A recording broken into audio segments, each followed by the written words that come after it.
Assalamualaikum warahmatullahi wabarakatuh. Alhamdulillah, nahmaduhu wa nasta'inuhu wa nastaghfiruh, wa na'udzu billahi min shururi anfusina wa sayyiati a'malina. Man yahdihillahu fala mudilla lahu wa man yudlil fala hadiya lahu. Asyhadu an la ilaha illallah wahdahu la syarika lah. Wa ashhadu anna Muhammadan abduhu wa rasuluh. Ya ayyuhalladzina amanu ittaqullaha haqqa tuqatih wa la tamutunna illa wa antum muslimun, amma ba'du. Jemaah sekalian, kaum muslimin dan muslimat, ikhwan dan akhwat, rahimani wa rahimakumullah. Pertama, kita bersyukur kepada Allah Subhanahu wa taala.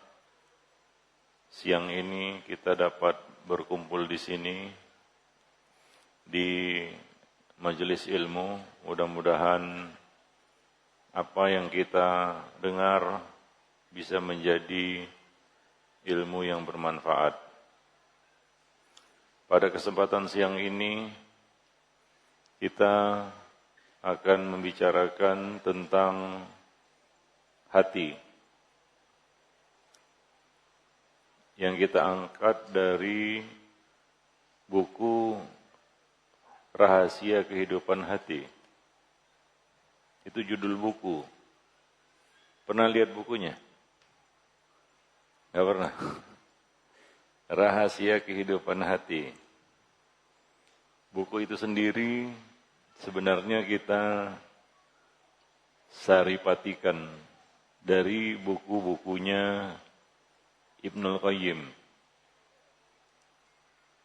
yang dikenal dengan sebutan, apa sebutan untuk Ibnul Qayyim? Siapa yang tahu?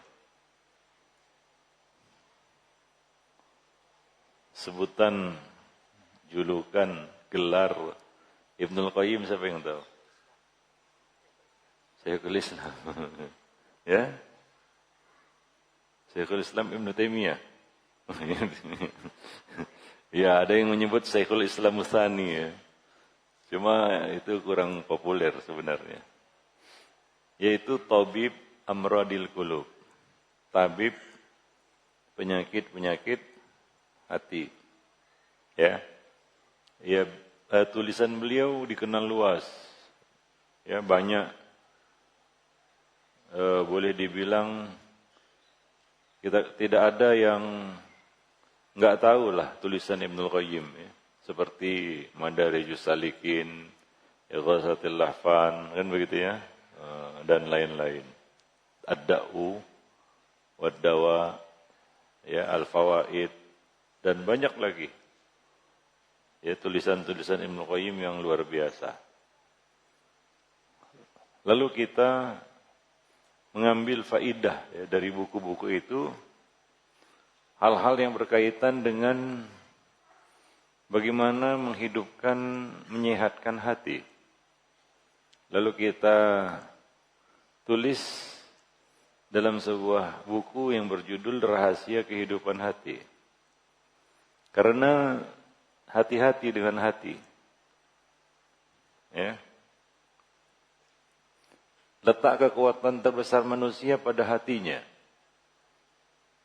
Maka dikatakan oleh Ibnul Qayyim, hati itu ibarat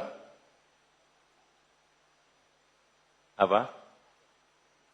Panglima. Ya, panglima. Dia yang menggerakkan semua biduk-biduk yang ada. Tangan, kaki, mata, telinga, lidah, ya. Itu digerakkan, dikomandoi oleh hati.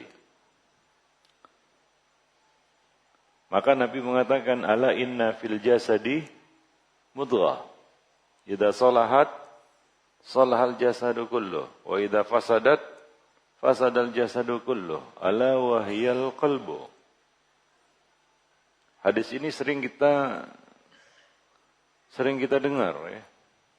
Bahkan kalau kita berbicara tentang hati, hadis ini pasti keluar. Gitu. Ya, nah, jika baik dia, baik seluruhnya. Jika rusak dia, rusak seluruhnya. Itulah hati. Maka kekuatan tertinggi manusia adalah hatinya. Bukan fisiknya. Bukan juga akalnya. Manusia diberi 3 kekuatan.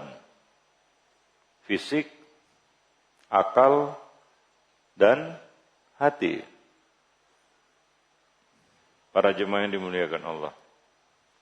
Maka dari itu tidak ada yang mampu membelokkan kekuatan fisik dan akal selain kekuatan hati. Maka ada ungkapan, kalau sudah maunya dikasih tahu bagaimanapun nggak mempan. Karena tahu itu kalah dengan kekuatan mau. Kekuatan tahu kalah dengan kekuatan mau. Maka Allah Subhanahu wa taala mengatakan di dalam Al-Qur'an, fa innaha la ta'mal absar walakin ta'mal qulubul lati fis sudur. Sesungguhnya yang Allah butakan bukanlah mata penglihatan. Ya, yaitu kekuatan akal. Itu simbol dari kekuatan akal. Tapi yang Allah butakan adalah mata hatinya. Karena kalau sudah lumpuh kekuatan hati ini, lumpuh seluruhnya. Seperti kata Nabi sallallahu alaihi wasallam. Maka dari itu seseorang harus mengenali hatinya. Hati itu memang sebuah misteri. Dalamnya tidak ada yang tahu. Hingga ada ungkapan, apa itu? Dalam hati, siapa? Siapa tahu. Ya, para jemaah yang dimuliakan Allah. Maka kita, Ibnu Qayyim mengatakan bahwa amal yang paling berat, ya, yang dilakukan oleh manusia itu adalah amal hati. Amal-amal hati adalah amal yang terberat. Amalul qulub. Contohnya apa? Amal-amal hati. Apa contoh amal-amal hati? Ikhlas. Apalagi? Berani. Ya, apalagi? Sabar.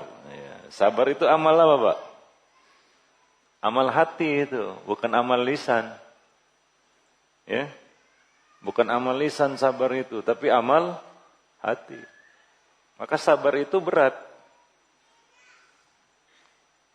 Sabar itu berat. Kenapa? Karena yang mengeksekusinya itu hati. Ya, bukan lisan.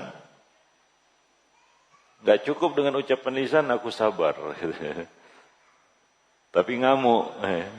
Enggak, dia enggak sabar. Para jamaah yang dimuliakan Allah. Apalagi contohnya? Niat, iyalah. Niat. Apalagi? Tawakal. Apalagi? Mahabbah. Apalagi? Khauf. Roja. Apalagi? Banyak. Ya. Syukur. Itu juga amal hati. Jadi amal-amal hati ini adalah amal-amal yang berat.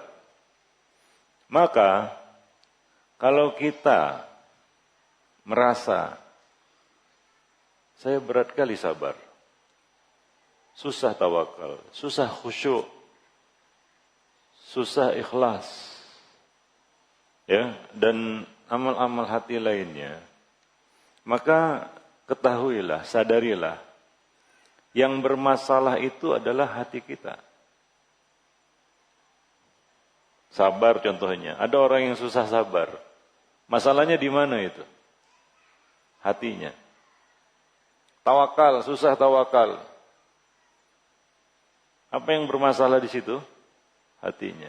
Maka seseorang wajib untuk memeriksakan kondisi kesehatan dan kehidupan hatinya. orang yang mati hatinya itu seperti mayat hidup. Ya, tahu mayat hidup? Nggak ada ya, zombie.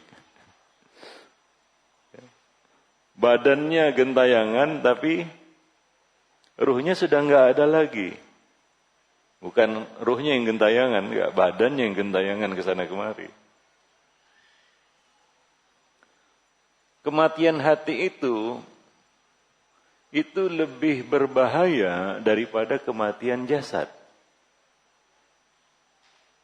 Kenapa? Siapa yang bisa jawab?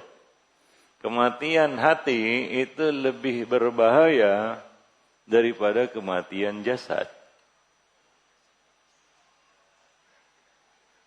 Ya? Putus semua. Kalau mati hati, masih berhubungan di dunia. Ya. Yang lain? Ya. Silakan. Kenapa kematian hati itu lebih berbahaya daripada kematian jasad? Ya. Karena kematian jasad itu akan menghentikan keburukannya. Matinya jasad, ya, itu menghentikan keburukan dan kejahatan seseorang. Tapi matinya hati, bisa jadi itu merupakan awal keburukan dan kejahatan seseorang. Kejahatannya nggak berhenti, bahkan baru dimulai. Para jemaah yang dimuliakan Allah, ya.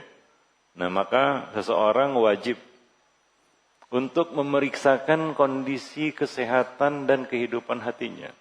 Kalaulah manusia sibuk, heboh, mengurus kesehatan jasmani, jasad. Kalau antum sakit badannya, gimana?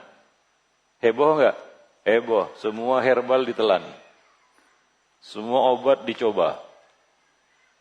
Semua pengobatan ditempuh. Dari yang medis sampai alternatif. Kan begitu. Iya kan? Iya. Rumah sakit yang didirikan itu untuk penyakit apa? Penyakit jasmani, fisik. Begitu heboh kita kalau badan kita sakit. Iya kan? Pusing aja bingung gitu. Ya kan ya? Apalagi kalau sakit gigi. Minum Ponstan. Ya, pernah sakit gigi? Katanya daripada sakit hati lebih bagus sakit gigi. Enggak ya? Salah. Ya. Coba lihat orang-orang jualan obat. Mau herbal, mau kimia. Itu untuk apa? Kesehatan apa? Kehidupan apa? Fisik. Tapi sedikit manusia yang sadar, ya, yang sadar akan kehidupan dan kesehatan hatinya. Bahkan ada orang yang sekarat hatinya, tapi dia merasa baik-baik saja. Ada orang datang ke tabib, tabib maksudnya bukan Habib. Ini hati saya sakit kayaknya. Ada masalah ini. Ada? Nggak ada ya. Antum kalau sakit hatinya kemana perginya? Ayo. Antum kalau sakit hatinya kemana perginya? Nggak pergi kemana-mana.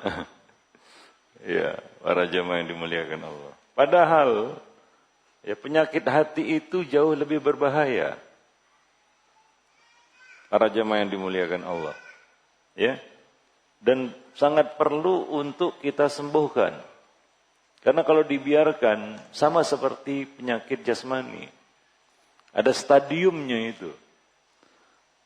1, 2, 3, 4, 5. Kalau stadium 5, sekarat namanya. TTM, tinggal tunggu matinya istilahnya. Para jemaah yang dimuliakan Allah. Ya mungkin kalau hati kita bermasalah, maka tempat yang patut kita tuju adalah majelis ilmu, kan begitu ya? Karena disinilah tempat untuk mereparasi hati kita, mendengarkan ilmu. Para jemaah yang dimuliakan Allah. Tapi sebenarnya ada obat penyakit hati yang lebih mujarab daripada ilmu. Apa itu? Yaitu mendengar nasihat. Ini salah satu pengobatan hati yang dilakukan oleh para salaf, sahabat. Mereka menyembuhkan penyakit-penyakit hati mereka dengan nasihat. Apa bedanya ilmu dan nasihat?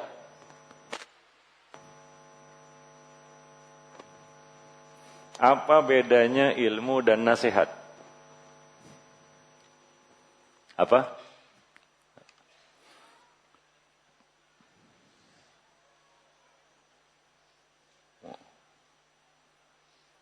Oh gitu. Yang lain? Ya, Pak. Kalau ilmu nggak langsung. Muter-muter. Oh, luas ya. Ya. Jadi kalau nasihat to the point. Kalau ilmu to be continued. Ya, yang lain. Apa bedanya ilmu dan nasihat? Atau sama? Atau berbeda? Tolong jelaskan. Pengobatan yang ditempuh oleh para sahabat untuk menyembuhkan dan menghidupkan hati mereka adalah nasihat. Apa bedanya? Ya, sudah. Para jemaah yang dimuliakan Allah, beda ilmu dan nasihat. Ya. Ilmu antum tidak bisa dapatkan, cari dari sembarang orang. Betul nggak? Salah antum kalau cari ilmu dari sembarang orang. Salah itu. Antum cari ilmu dari siapa? Dari siapa? Ya ahli ilmu lah. Iya kan? Iya, dari ahli ilmu. Nggak boleh cari ilmu dari orang yang nggak berilmu. Salah itu. Paham? Nah, nasihat? Enggak. Antum bisa dapat nasihat dari siapapun. Pernah nggak dinasihati tukang parkir? Pak, kalau parkir yang rapi, katanya gitu ya. Oh, dinasihati kita. Padahal tukang parkir itu. Itu nasihat, Pak. Nasihat itu bisa kita dapatkan dari siapapun.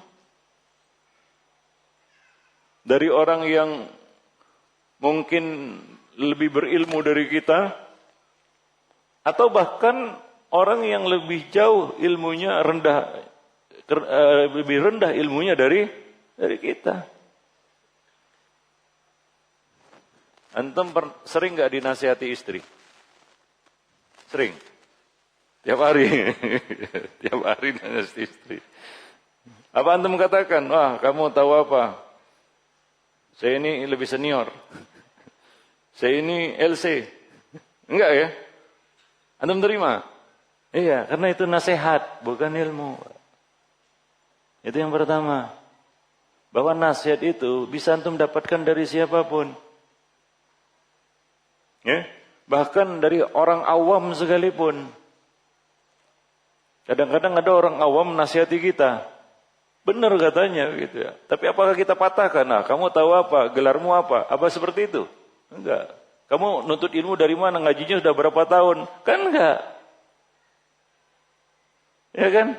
Itu nasihat itu. Itu yang pertama. Yang kedua, apa bedanya? Ayo. Antum sering nggak dapat nasihat? Katanya tiap hari. Nah, yang kedua bedanya apa? Ilmu dan nasihat. Ya, kalau tiap hari dinasihati, kalau tiap hari dapat nasihat, apa bedanya ilmu dan nasihat?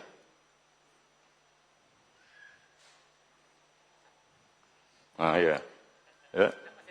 Hah? Sering-sering. Hah? Hah? Oh itu. Kalau nggak salah nggak minta nasihat. Ya, yang lain. Ayo, yang sering dapat nasihat pasti bisa jawab. Apa bedanya ilmu dan nasihat? Wah, begitu. Nasihat untuk akhirat, ilmu untuk dunia. Gak ada ilmu akhirat, Pak. Gak ada.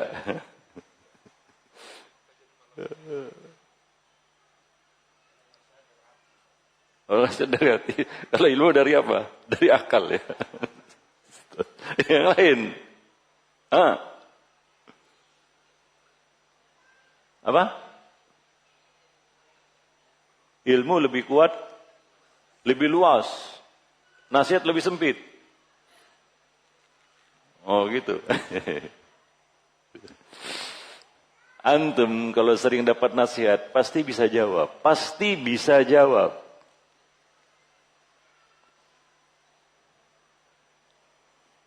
Ya, Pak.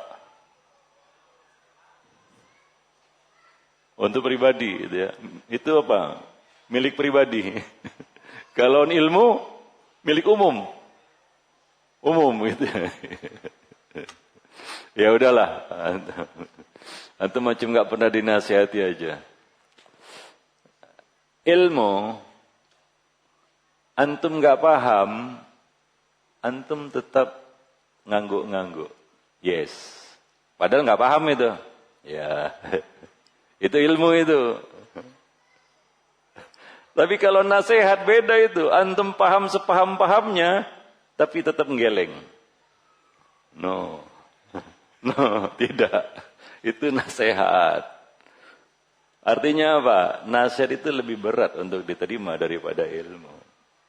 Antum mendengarkan ilmu kadang-kadang fine and fun. Senang, gitu ya. Senang.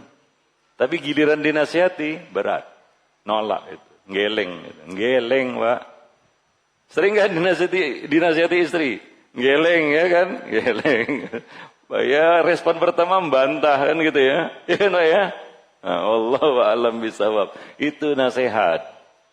Makanya, jalan yang ditempuh oleh para salaf dahulu untuk menghidupkan dan menyehatkan hati mereka adalah istinsah. Tahu istinsah? Minta nasihat. Dan ini Nabi jadikan sebagai salah satu hak muslim atas muslim lainnya. Haqqul muslim alal muslimi sittun. Hak muslim atas muslim yang lainnya ada 6. Salah satunya apa? Idzastansahahu fansahlahu. Jika saudaramu minta nasihat, wajib Pak, kita nasihati. Wajib kita memberikan nasihat kepadanya. Enggak boleh kita tolak. Kalau ilmu, beda. Antum bisa mengatakan, fulan, aku enggak tahu ilmunya, la adri. Saudaramu minta ilmu, antum enggak tahu, katakan la adri. Jangan ngada-ngada, kan gitu ya. Sok tahu. Kata orang-orang sotoy, sok tahu. Itu kalau ditanya tentang ilmu. Kalau enggak tahu katakan wallahu a'lam, maka dikatakan la adri nisful ilm. Itu kalau ilmu. Tapi kalau yang dia minta nasihat wajib, Pak. Enggak boleh ditolak. Itu beda yang ketiga itu. Nasihat enggak boleh ditolak. Enggak bisa antum katakan fulan nasihati saya. La adri, nggak boleh. Salah itu, ya, salah itu. Walaupun antum sekedar berkata kepadanya, ya fulan ittaqillah. Takwalah kamu kepada Allah. Susah ngomong seperti itu. Karena itu hak dia, Pak. Seperti saudara kita mengucapkan salam ya. Maka kewajiban yang diberi salam menjawab. Wajib. Begitulah wajibnya kita memberikan nasihat kepada saudara kita. Kalau yang dia minta itu nasihat. Makanya dulu para salaf, sahabat, ada yang menempuh perjalanan berbulan-bulan untuk menemui saudaranya hanya untuk minta nasihat. Ini udah sebulan jalan nih, Pak. Ketemu fulan nasihatnya. Saudaranya itu cuma berkata, ya fulan ittaqillah. Titik, selesai. Pulang lagi dia. Begitu semangat mereka dulu untuk minta nasihat. Para jemaah yang dimuliakan. Maka seorang alim sekalipun boleh minta nasihat kepada awam. Boleh. Bahkan itu yang dilakukan oleh para sahabat. Abu Bakar minta nasihat kepada sahabat yang jauh di bawah. Bahkan minta nasihat kepada seseorang yang lebih pantas jadi anaknya, Pak. Itulah nasihat. Itu adalah gizi bagi hati. Gitu. Gizi hati itu adalah mendengar nasihat. Minta nasihat. Para jemaah yang dimuliakan Allah. Wallahu a'lam bishawab. Ya, nah demikian. Maka ada 4 hal ya berkaitan dengan hati yang harus kita tempuh. Karena hati pada dasarnya sama seperti jasmani. Ya, ada kondisi-kondisi yang dialaminya. Para jemaah yang dimuliakan Allah. Yang pertama adalah kita harus memastikan bahwa hati kita itu adalah hati yang cukup gizinya. Nah, di sana ada orang yang hatinya itu gizi buruk gitu. Tahu gizi buruk? Jasmani kita kalau kena gizi buruk gimana? Kurang gizi istilahnya. Nggak bisa apa-apa ya. Nggak bisa apa-apa. Demikian juga hati, kalau kena gizi buruk, nggak ada gizinya hati itu, dia nggak bisa apa-apa, nggak berdaya. Diajak sabar susah, diajak tawakal berat, diajak roja gamang. Kenapa? Karena hatinya kurang gizi. Maka penuhi gizi hati. Tadi kita sudah sebutkan gizi hati itu adalah nasihat. Maka sering-seringlah minta nasihat untuk memenuhi kebutuhan gizi hati kita. Kalau badan sudah cukup-cukuplah untuk memenuhi gizinya. Kan begitu ya? Makan makanan yang bergizi. Hati juga perlu itu. Ya, hati juga perlu. Dan gizi hati yang paling baik adalah mendengarkan nasihat. Alladzina yastami'unal qaul fayattabi'una ahsanah. Orang-orang yang mendengarkan qaul yaitu nasihat dan mengikuti yang terbaik darinya. Wa dzakir fa inna dzikra tanfa'ul mu'minin. Berilah nasihat, sesungguhnya nasihat itu bermanfaat bagi orang-orang yang beriman.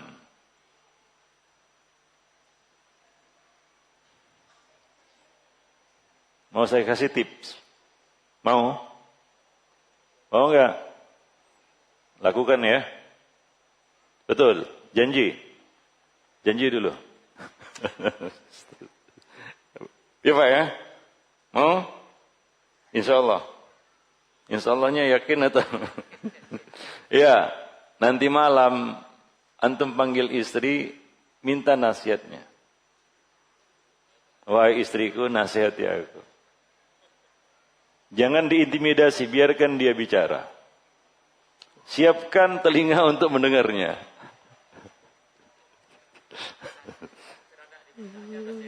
Nah, iya, ini khusus. Beda itu antum dinasihati dengan minta nasihat. Coba aja nanti malam Pak ya. Antum datangi istri, pegang tangannya, katakan kepadanya, Fulanah. Antum manggil istri apa? Say. Apa sih? Nasihati aku.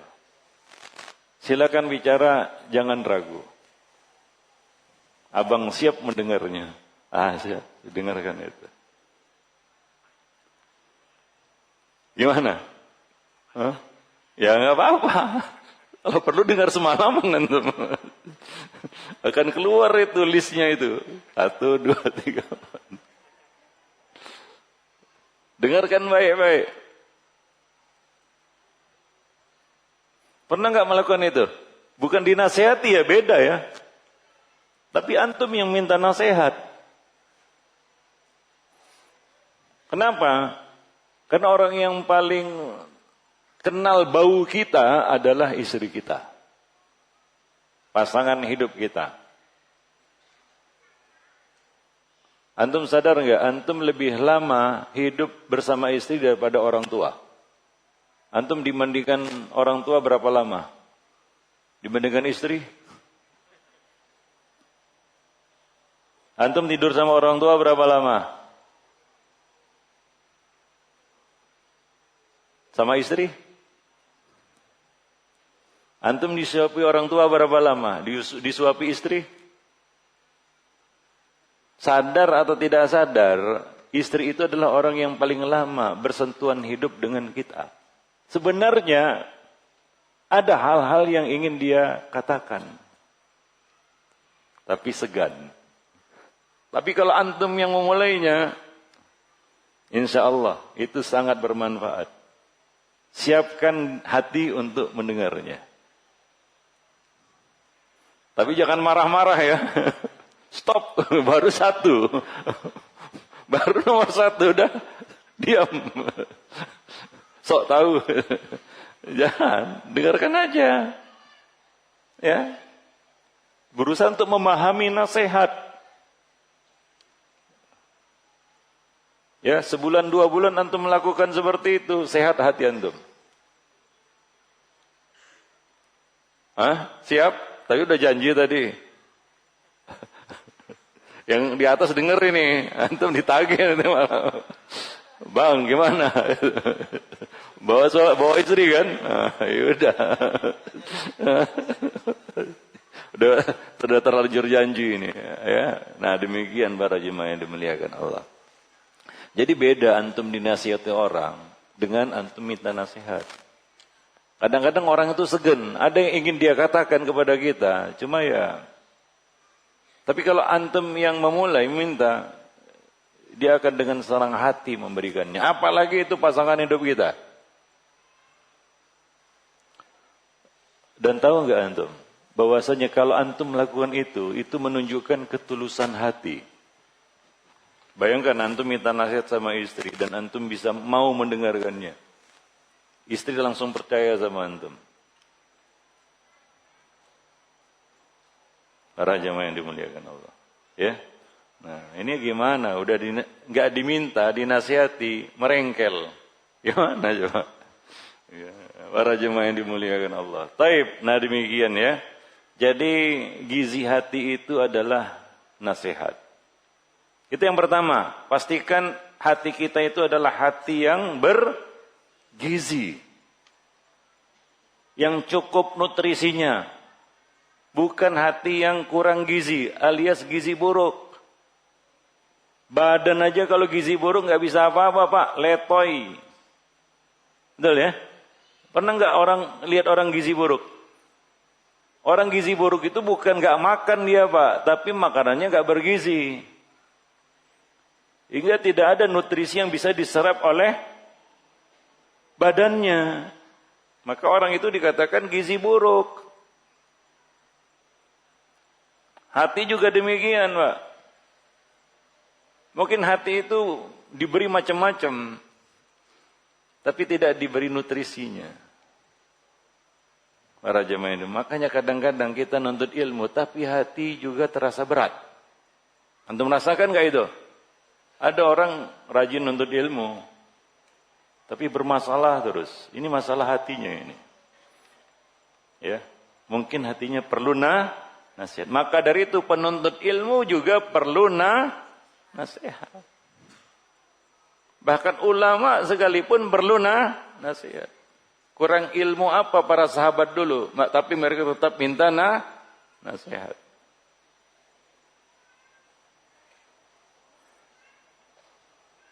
Itu yang pertama. Yang kedua, ya catatlah, karena antum nggak punya bukunya. Yang nggak mencatat berarti hafalannya kuat. Juz amma kelar, belum kelar. Ya udah.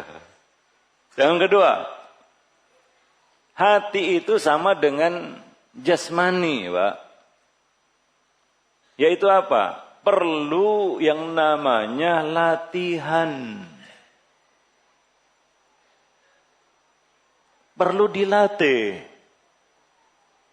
Ada orang yang gede badannya, kayaknya strong gitu ya. Kayaknya gizinya cukup ini. Tapi enggak pernah melatihnya. Hati juga perlu dilatih untuk mengeksekusi amal-amalnya. Enggak ada orang yang tiba-tiba ujuk-ujuk jadi ahli. Enggak bisa. Perlulah latihan, Pak.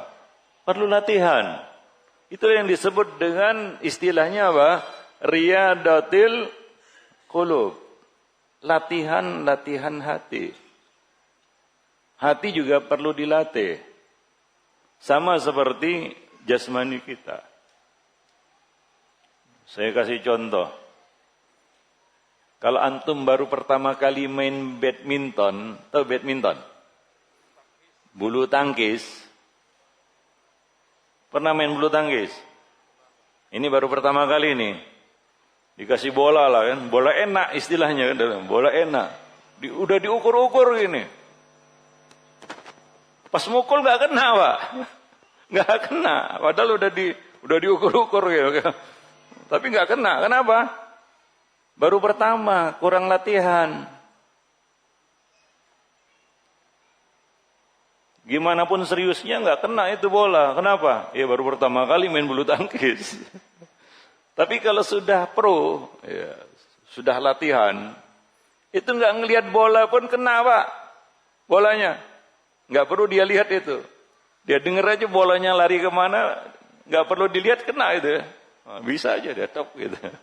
Oh ini terlatih ini kan gitu. Iya. Allah bisa karena biasa. Dan itu juga berlaku bagi hati, Pak. Contohnya sabar. Apa antum langsung berada di puncak kesabaran? Begitu. Langsung berada di topnya kesabaran gitu, puncaknya kesabaran. Atau perlu merangkak dari bawah? Perlu merangkak dari bawah. Artinya apa? Melatih sabar. Kadang-kadang lupa ya. Lupa sabar itu. Iya, lupa sabar. Akhirnya gimana? Harus melatihnya lagi. Melatihnya lagi. Nah seperti itu. Hati juga perlu latihan, Pak. Melatih ikhlas. Melatih tawakal, semualah amal-amal hati itu perlu kita latih. Orang yang nggak pernah melatih hatinya, contohnya sabar. Ya dengan mudah dia mengatakan sabar itu ada batasnya. Kenapa? Artinya sudah keok, nggak mampu. Kuranglah latihan para jamaah yang dimuliakan Allah. Antum pada senang goes kan? Gimana rasanya kalau pertama kali goes langsung 100 km? Gimana?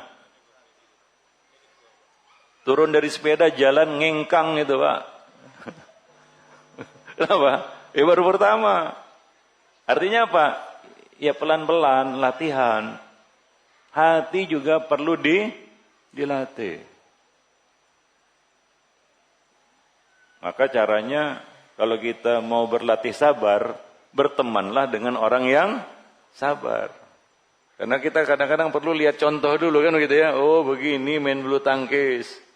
Oh begitu langkahnya itu. Begitu. Karena kita mau berlatih. Ya, pelatihan itu kadang-kadang perlu sparring partner kan begitu ya. Ya, perlu sparring istilahnya. Ya, maka bertemanlah dengan orang sabar, berlatihlah untuk sabar. Lihat dia, oh gini rupa sabar itu. Oh gini syukur itu. Oh gini tawakal itu. Ya begitulah. Itulah dia manusia yang akan terus menjalani proses untuk mencapai progres.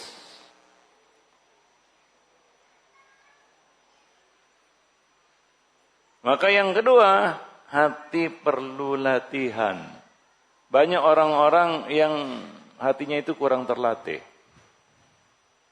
Ya, dia sudah cukup sering minta nasihat, tapi semua nutrisi hati sudah dipenuhinya, tapi kurang latihan. Ya, maka sabarnya pun tipis-tipis tisu dibelah 7.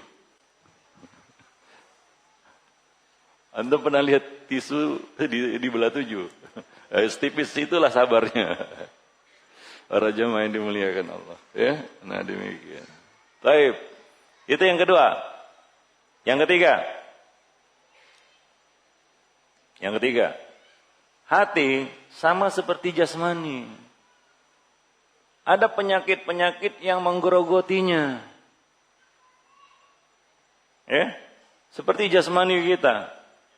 Gimana pun kita jaga kesehatan, sakit enggak? Sakit.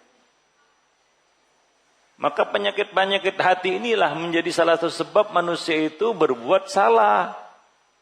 Yang kata Nabi, kullu bani Adam khata'. Hatinya sedang sakit. Hati kita juga akan sakit, Pak. Gimana pun kita menjaganya. Tapi begitulah, kadang-kadang lolos juga tuh penyakit. Sakit juga ya. Antum jaga kesehatan enggak? Makan makanan yang bergizi, olahraga cukup. Sehat terus. Sehat terus. Sakit juga ya? Iya. Begitulah hati ya. Kita harus waspada terhadap penyakit-penyakit hati. Apa contoh penyakit hati coba? Iri. Punya itu ya? Iya, hasad lah kita katakan. Siapa yang enggak punya hasad? Tunjuk tangan. Siapa yang merasa hatinya enggak pernah sakit hasad? Tunjuk tangan. Kalau tunjuk tangan berarti bohong. Iyalah. Hasad itu pasti ada dalam hati manusia. Enggak mungkin antum tolak itu. Antum sanggah itu, percuma. Apa kata Al-Hasanul Basri? Ya, setiap orang pasti ada hasadnya. Hanya saja orang yang mulia dia bisa menyembunyikan hasadnya. Orang yang hina dia akan menampakkan hasadnya. Itu bedanya itu. Para jemaah yang dimuliakan Allah. Ya. Nah, jadi ya gak mungkin lah orang itu gak punya hasad. Para jemaah yang dimuliakan Allah. Sama seperti hawa nafsu. Bisa antum buang hawa nafsu? Gak bisa. Nah hasad itu ya nempel di hawa nafsu itu. Antum punya anak gak? Pernah gak lihat seorang anak itu hasad kepada anak yang lainnya? Terjadi gak itu di antara anak-anak? Bahkan di antara anak-anak kita gitu, bersaudara. Itu yang terjadi dalam kisah Yusuf, kan begitu ya? Itu anak para nabi itu. Ada nggak antum lihat pada anak-anak ini hasad satu sama lainnya? Ada nggak? Pertanyaan saya, apakah orang tuanya yang mengajari anak ini hasad?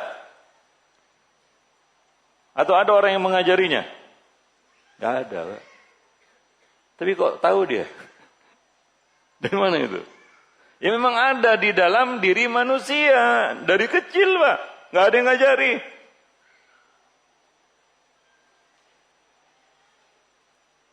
Ya, jadi ada penyakit itu. Hanya saja bagaimana kita bisa seperti gula darah lah. Pasti ada itu. Cuma nanti akan muncul kalau kita lalai, kan begitu ya. Naiklah gula darah kita. Kan begitu. Kolesterol ada nggak? Ada sebenarnya. Cuma akan bahaya kalau dia tinggi angganya. Kan begitu. Dihilangkan sama sekali nggak bisa. Nah, seperti itulah hasad. Maka jangan mengklaim, wah hati saya ini bersih dari hasad Ustaz. Bohong. Saya pastikan bohong itu. Para jemaah. Kecuali hati para nabi dan rasul lah yang sudah dipilih dan dicuci itu, dengan air zam-zam. Itu hati nabi ya. Dibelah 2 kali itu. Ketika kecil dan ketika akan menjalani perjalanan Isra dan Mi'raj. 2 kali dibelah dadanya, dikeluarkan hatinya, dicuci dengan air zam-zam. Antum dicuci dengan air apa? Dengan air keras. Kacau antum. Ya begitulah. Ada nggak ada jaminan kan? Para jemaah yang dimuliakan Allah. Jadi pasti ada penyakit-penyakit itu. Maka dari itu kita harus berusaha untuk terus mengontrol itu ya. Namanya apa? Kalau antum yang disebut apa namanya? Apa itu istilahnya? Kontrol penyakit. Antum ke Prodia. General check up, pinter. Medical check up ya. General check up, diperiksa gitu ya. Padahal kita merasa sehat kan gitu ya. Tapi kalau general check up gimana? Muncul ya, muncul itu. Oh ini dia. Makanya orang-orang takut general check up, takut ketahuan penyakitnya. Padahal dia nggak bisa hindari itu. Percuma kan begitu. Karena ada dia. Antum sering general check up? Enggak. Kenapa? Takut. Takut apa? Ketahuan. Ya begitulah dia. Nah demikian. Ya itulah juga penyakit-penyakit hati. Kalau kita cek, ada dia. Makanya antum perlu belajar hasad. Supaya tahu ini, kadar hasad saya itu sampai di mana ini. Contoh lain penyakit hati. Apa? Ria. Ya, bagus. Merasa selamat dari ria? Enggak. Kenapa? Iya kata Nabi, ria itu di tengah-tengah umatku ini. Seperti apa? Rayapan seekor semut yang hitam di atas batu hitam di malam yang kelam. Enggak terdeteksi, Pak. Nyaris tidak terdeteksi. Ada dia. Maka orang perlu belajar. Apa itu ria? Apa tanda-tandanya? Misalnya apa?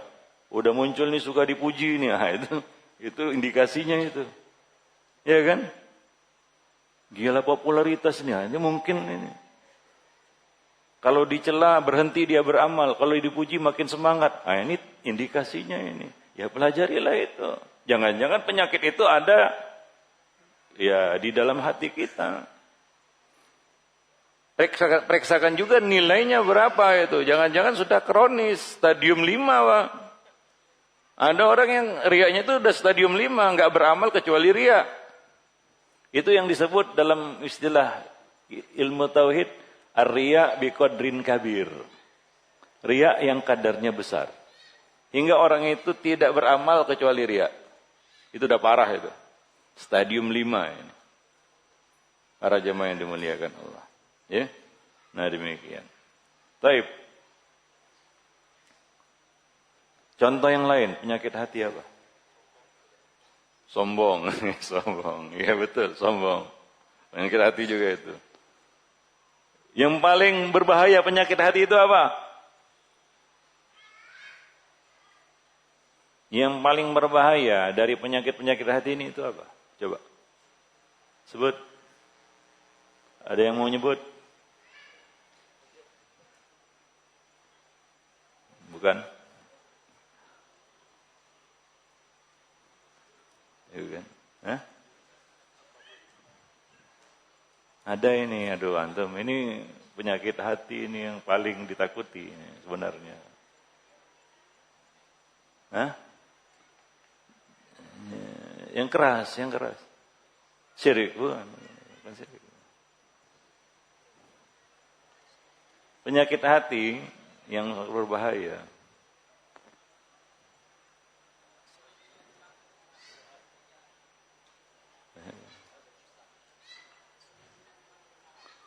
Bukan.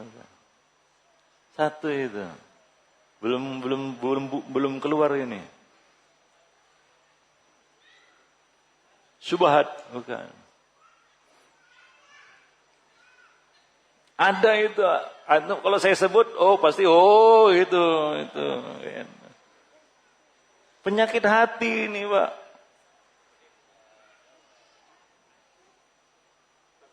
Hah? Pas. Dan nyerah. Hah? Itu semua penyakit hati, tapi ini paling berbahaya. Senang lihat orang susah. Hasad itu namanya, Pak. SMS itu. Ya, senang lihat orang susah itu. Susah melihat orang senang itu ya. Hasad lah itu ya. Yang lain, ya, satu penyakit hati.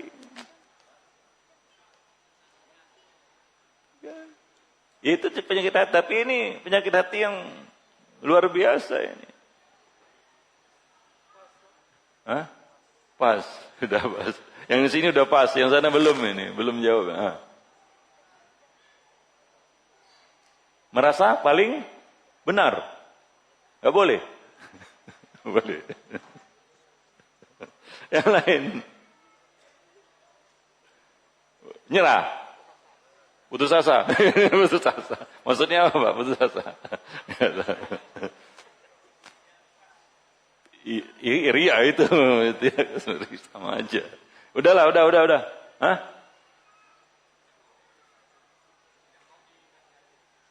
Keras kepala. Gitu. Keras hati atau keras kepala ini? Udah. Dengarkan baik-baik. Penyakit hati yang paling ditakuti dan paling berbahaya, para salaf sangat mengkhawatirkan dan takut terhadapnya adalah nifak.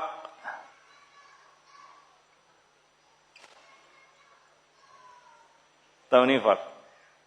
Kemunafikan.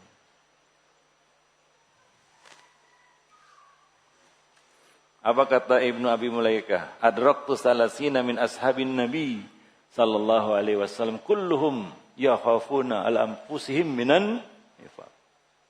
Aku sudah bertemu 30 orang sahabat, kata Ibnu Abi Mulaikah. Mereka semuanya mengkhawatirkan atas diri mereka dari penyakit nifaq.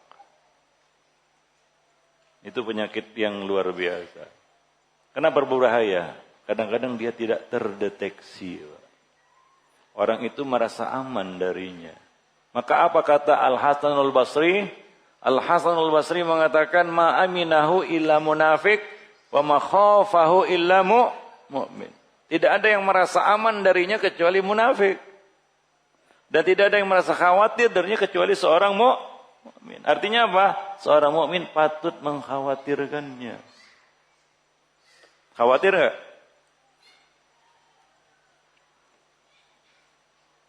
Ada terasa itu.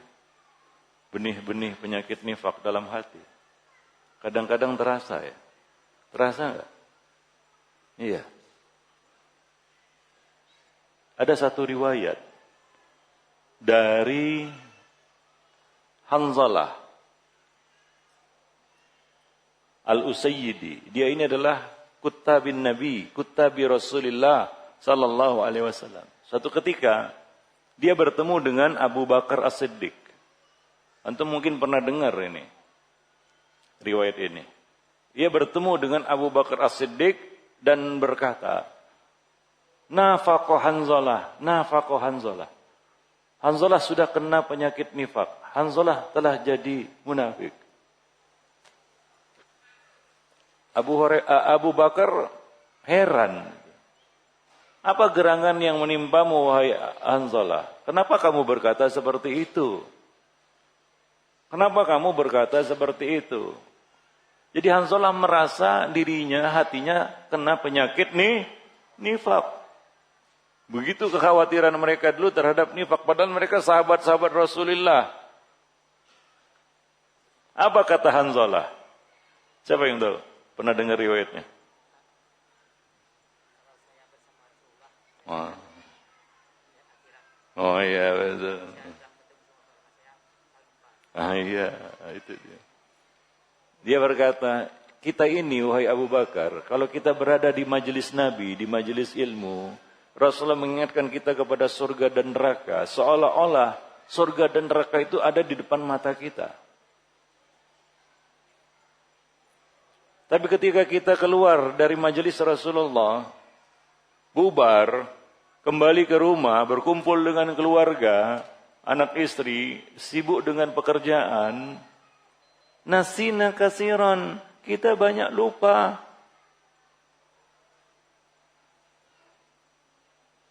Apa kata Abu Bakar? Demi Allah wahai Hanzalah, aku juga merasakan hal yang sama. Itu Abu Bakar. Jangan tanya level iman Abu Bakar itu. Ini sahabat-sahabat Nabi ini. Ya. Jadi mereka, ini luar biasanya untuk para sahabat dulu ya. Mereka merasa, dengarkan baik-baik, melupakan ilmu itu adalah suatu benih nifak, tanda nifak.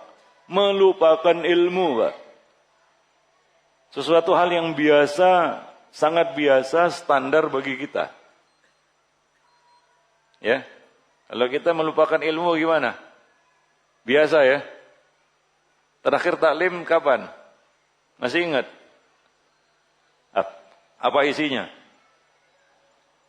Mungkin yang ngisi aja nggak ingat siapa. Begitu mudah kita melupakan ilmu. Bagi sahabat dulu, ini tanda nifak. Itu standar iman mereka ya. Maka mungkin serendah-rendahnya standar iman sahabat, setinggi-tingginya iman kita. Ya. Serendah-rendahnya iman mereka, itu setinggi-tingginya iman kita itu. Bagi mereka melupakan ilmu suatu hal yang menakutkan, itu tanda nifak. Kalau kita biasa aja. Hari ini diomongin, besok diulangin, biasa aja. Kan gitu ya. Macam nggak pernah dengar, kan begitu ya. Kita merasa itu biasa. Bagi sahabat itu nifak. Bagi mereka. Sudah azannya. Ya. Taib. Selesai. Udah selesai. Belum. Azan dulu ya. Azan nanti kita lanjutkan setelah salat asar insyaallah ya. Ya, para jemaah sekalian, kita lanjutkan sejenak. Ya, lebih kurang 15 menit sebelum iqamat. Lalu nanti kita sholat dan baru setelah itu tanya jawab ya. Para jemaah yang dimuliakan Allah. Jadi yang ketiga adalah kita harus mewaspadai penyakit-penyakit hati. Enggak ada hati yang enggak sakit, Pak. Hati pasti sakit. Antum pernah sakit hati? Iya, itu sakit tuh. Ya. Nah, para jemaah yang dimuliakan. Yang keempat. Ya. Yang harus kita lakukan, treatment yang harus kita lakukan untuk memastikan kesehatan dan kehidupan hati kita adalah waspadai musuh hati. Bahwa hati itu punya musuh.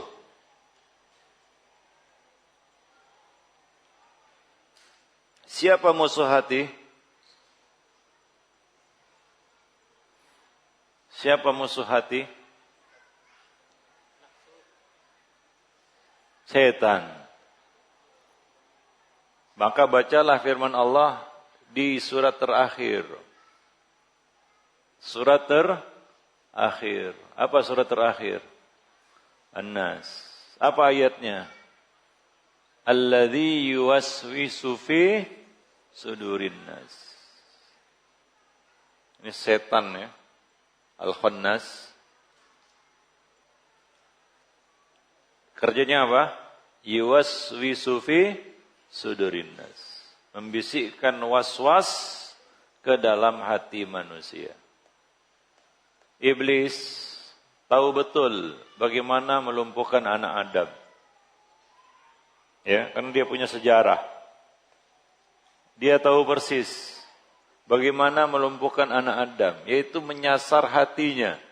Maka Allah telah kabarkan ini kepada kita anak Adam, bahwa mereka menyasar hati kita. alladzi yuwaswisu fi sudurin nas. Di dalam Al-Quran, termasuk salah satu kisah yang paling banyak Allah ulang-ulang adalah kisah apa? Adam dan Iblis. Iblis ini luar biasa, Pak. Walaupun sudah diusir keluar sorga, tapi dia tidak pernah putus asa untuk mengganggu Adam yang ada di dalam sorga. Dia ini benci sekali sama Adam. Kalau bisa dibawa belurkan gitu ya. Antum pernah benci sama seseorang? Rasanya mungkin apa? Kalau bisa saya babak belurkan. Gitu ya. Saking bencinya kan begitu ya. Iblis ini sangat benci. Bencinya sampai ke ubun-ubun sama Adam ini. Gara-gara Adam saya keluar dari surga ini. Kan begitu ya. Apa yang dilakukan oleh Iblis terhadap Adam? Apa dipukuli mukanya sampai babak belur? Enggak. Iblis menyasar hati Adam. Itu yang Allah ceritakan di dalam Al-Quran. Sebagai pelajaran bagi kita anak-anak Adam. Apa kata Allah? Fawaswasa ilaihi syaitan. Maka setan pun, iblis pun membisikkan was-was ke dalam hati Adam. Luar biasa ini iblis ini. Apa katanya? Ya Adam. Wah, manis ya. Hal adulluka ala syajaratil khuldi wa mulkin la yabla. Maukah aku tunjukkan kepadamu? Ini yang disasar hati Adam ini ya. Dikasih syubhat gitu ya. Hai Adam, maukah aku tunjukkan kepadamu pohon keabadian dan kerajaan yang tidak fana? Maksudnya apa? Memetik buah dari pohon yang dilarang untuk didekati. Ya. Apa yang terjadi? Fa'asa Adamu rabbahu faghawa. Adam melanggar perintah Allah itu. Adam memetik buahnya, bukan hanya mendekati pohon itu. Yang dilarang apa? La taqraba hadhihi, jangan dekati. Adam melangkah lebih jauh lagi. Yaitu apa? Bukan hanya mendekati, tapi memetik buahnya. Bukan hanya memetik buahnya, tapi memakannya. Fa'akala minha fabadat lahuma sa'watuhuma. Maka keduanya pun memakan buah itu. Adam enggak menyadari akibat dari memakan buah itu apa? Terbuka aurat keduanya. 1-0 menang iblis. Ya kan? Ya. Iblis, Adam sama-sama keluar dari sorga karena melakukan satu kesalahan. Ya, tapi bedanya iblis enggak mau taubat. Adam bertaubat. Rabbana zalamna anfusana wa illam taghfir lana tarhamna lanakunanna minal khasirin. Karena taubat Adam inilah anak keturunannya masih punya kesempatan kembali ke sorga. Kalau Adam enggak taubat, padam kita, Pak. Ya. Maka amal yang paling utama itu taubat itu. Ya. Maka kalau masih sempat bertaubat, taubatlah. Para jamaah yang dimuliakan Allah. Jadi coba lihat dari kisah itu apa yang disasar oleh iblis terhadap Adam? Hati Adam. Dibisiki was-was, digoda. Hingga akhirnya apa? Adam melanggar aturan yang telah Allah buat. Padahal cuma satu, Pak, enggak banyak. Cuma satu. Apa itu? La taqrabu hadhihi syajarah. Cuma satu. Kalau mungkin kita berpikir apa susahnya ya? Mengingat satu larangan aja, apa susahnya? Kayaknya ya, tapi enggak semudah itu. Para jamaah yang dimuliakan Allah. Karena musuh kita ini tahu bagaimana melumpuhkan manusia. Apa yang disasar? Apa yang dibidik? Hatinya. Dor. Selesai. Oh, pandai itu iblis. Apa katanya? Wa inni lakum ala minan nasihin. Aku ini termasuk orang yang memberi nasihat kepada kalian berdua. Oh, pintar itu. Maka langkah-langkah setan itu adalah apa? La uzayyinanna lahum fil ardi. Itu yang pertama. Aku akan hiasi yang buruk menjadi baik, yang baik jadi buruk bagi mereka di muka bumi. Memutarbalikan fakta. Itu yang dilakukan oleh iblis. Baru kemudian apa? Wala ughwiyannahum ajmain. Baru kemudian setelah itu aku sesatkan mereka. Maka manusia itu oleh iblis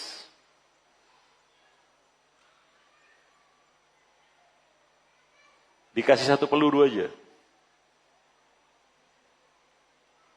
Tahu antum apa yang paling bahaya sekarang? Tahu nggak apa yang paling bahaya sekarang? Dulu juga sama sebenarnya, tapi sekarang lah kita bicara sekarang. Menurut antum apa yang paling bahaya hari ini? Fitnah wanita. Yang lain, harta enggak ya? Kemunafikan ya. Ya, yang lain.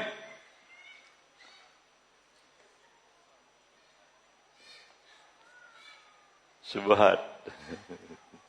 Yang lain. Ya udah. Supaya enggak perpanjang-panjang. Imbus. Itu yang paling berbahaya hari ini. Tahu imbus? Informasi busuk. Iya, Pak. Nah itu yang dilakukan oleh iblis. Dikasih Adam itu informasi busuk. Apa katanya? Ini Adam. Kira-kira gitu. Ini kalau kamu makan ini, kamu akan kekal abadi. Dapat kerajaan yang tidak. Itu kan imbus itu. Informasi busuk. Lalu dikatakan lagi, aku ini orang yang tulus, beri nasihat. Imbus lagi. Antum hari ini kan jadi korban imbus. Kita semua. Ya kan? Antum buka handphone, antum dapat apa? Imbus.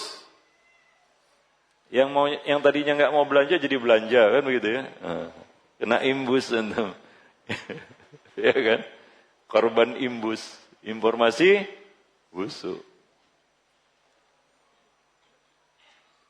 Gitulah cara iblis melumpuhkan Adam.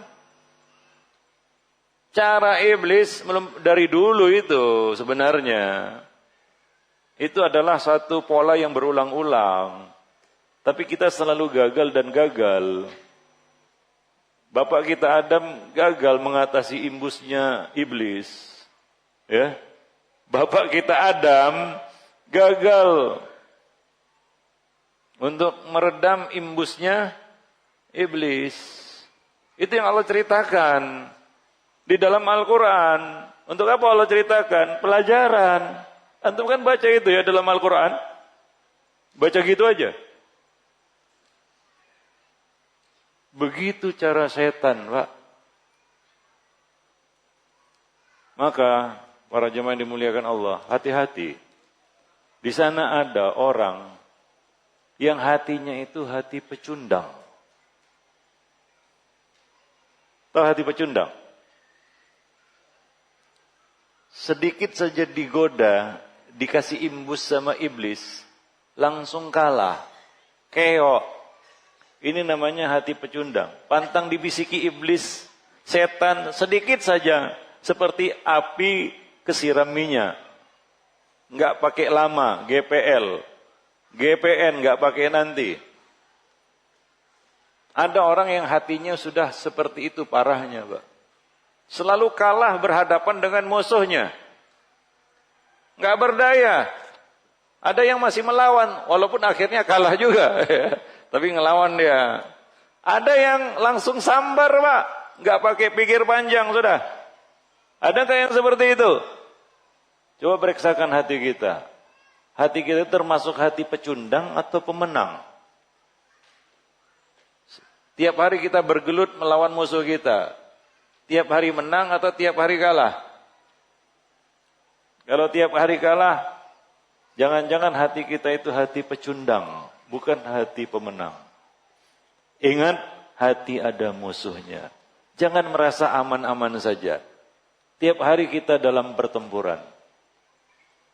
Iblis tidak, kalau mau lah ya, iblis itu benci kali dia sama Adam dan anak keturunannya. Dia taboki kita sampai babak belur muka kita. Bisa Pak? Bisa enggak? Jin, setan mencelakai manusia? Bisa. Bisa sekali Pak. Tapi enggak mau ya itu dilakukannya ngapain gitu ya. Walaupun dia musuh sama kita, bencinya, enggak ada kata damai dengan anak Adam ini. Kita musuhan sama manusia, ada damainya Pak. Gimana pun buruknya dia. Betul enggak? Nabi pernah enggak berdamai dengan orang musyrik? Pernah. Hudai? Iya. Tapi jangan dengan iblis, dengan setan, jangan sekali-kali minta damai. Dia enggak mau. Tapi yang dia lakukan bukan membabak belurkan kita secara fisik, enggak. Kalaupun itu dia mau lakukan, bisa.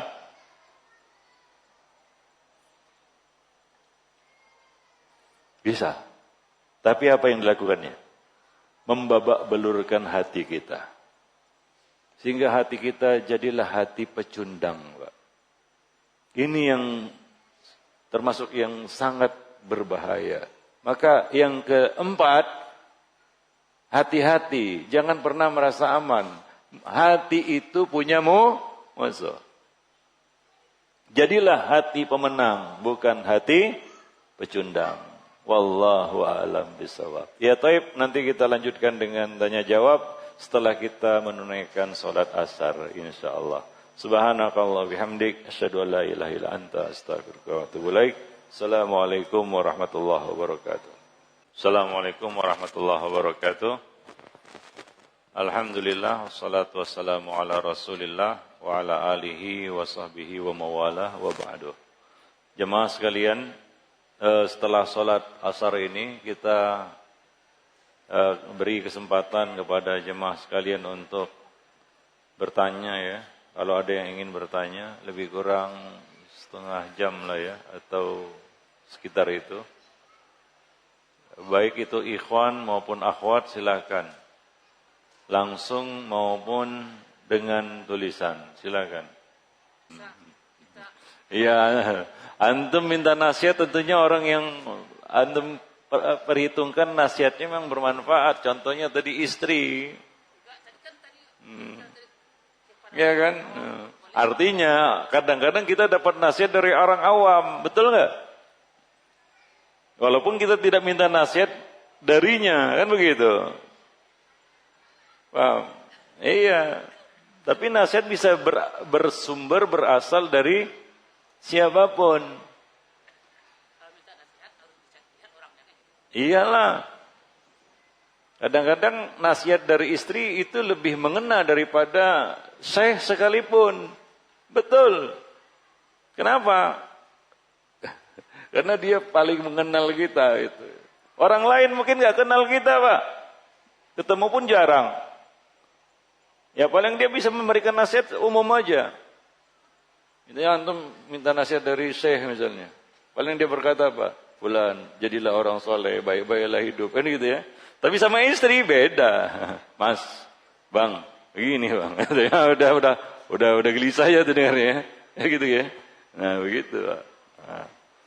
Tapi nasihat itu bisa datang dari mana saja. Iya. Iyalah. Ya. Ada yang bertanya, Bismillah. Ya Ustadz, mohon beri nasihat kepada kami yang terkena was-was setan, yang dimana sulit beribadah.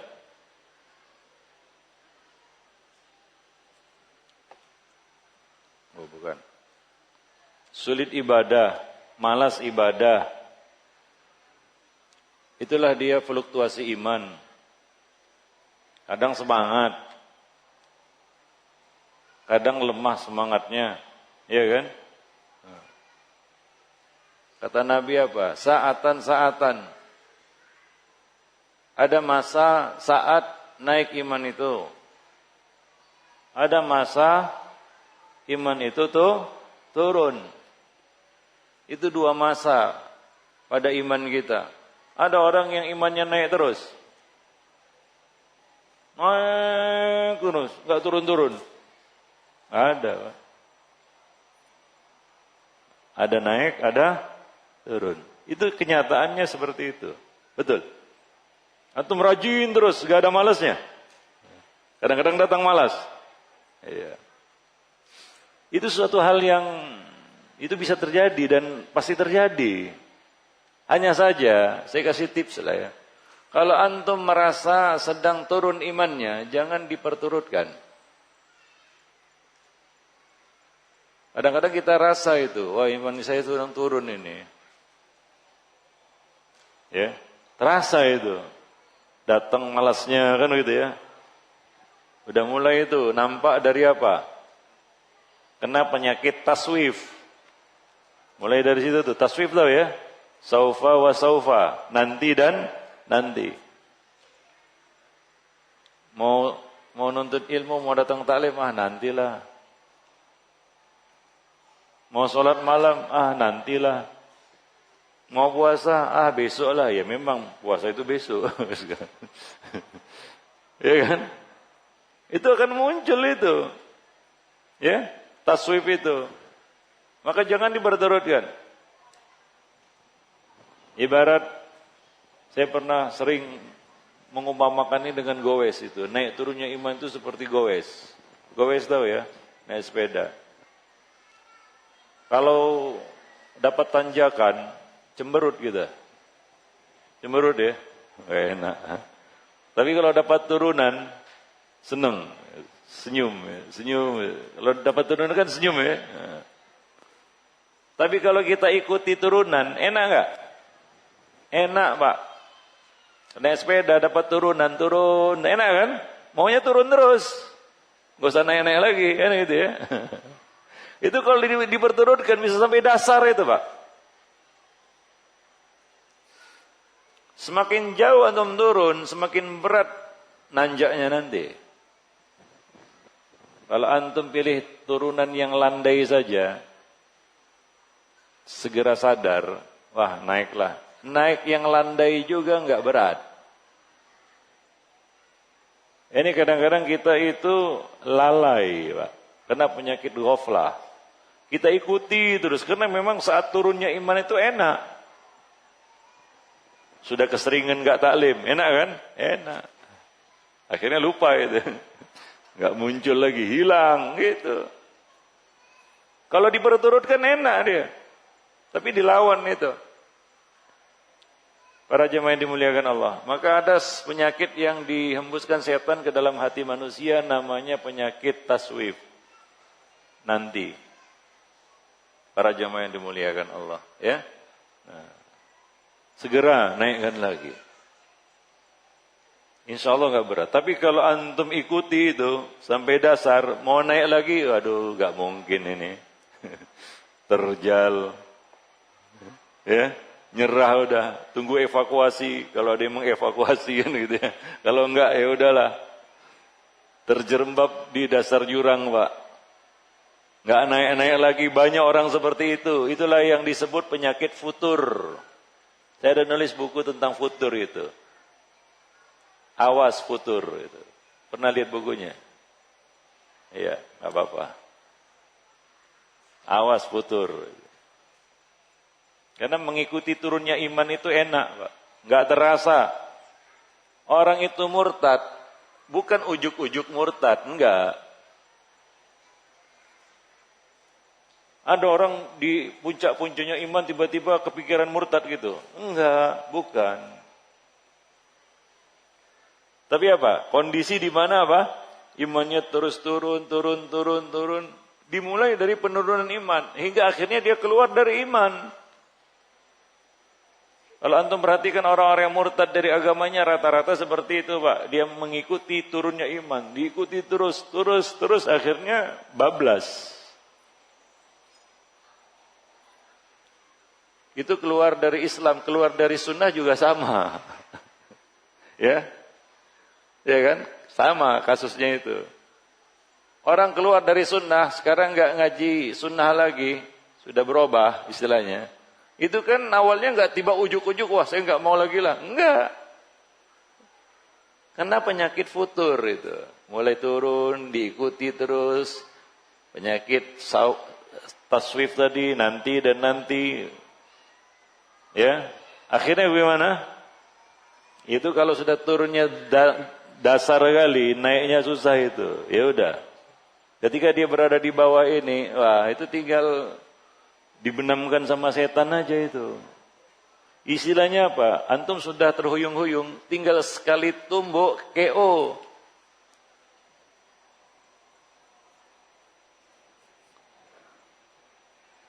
Tinggal tunggu belas kasih dari setan aja kapan mau di KO-nya orang ini. Iya. Mau kondisinya seperti itu. Rata-rata orang yang keluar sunnah maupun keluar Islam seperti itu, Pak. Antum punya teman, dulunya ngaji sunnah, sekarang udah tak kemana. Tiba-tiba udah ngaji di sebelah. Ada nggak? Ada. Apa tiba-tiba gitu, sedang semangat-semangatnya tiba-tiba pindah ke situ, ke sebelah? Enggak. Awalnya gimana? Penurunan iman, mulai lalai, lengah. Ya, menunda-nunda amal, nanti dan nanti, malas yang diperturutkan. Terus turun, akhirnya apa? Hilang. Begitulah dia prosesnya. Para jemaah yang dimuliakan Allah ya. Maka dari itu, ya, waspadai penurunan iman.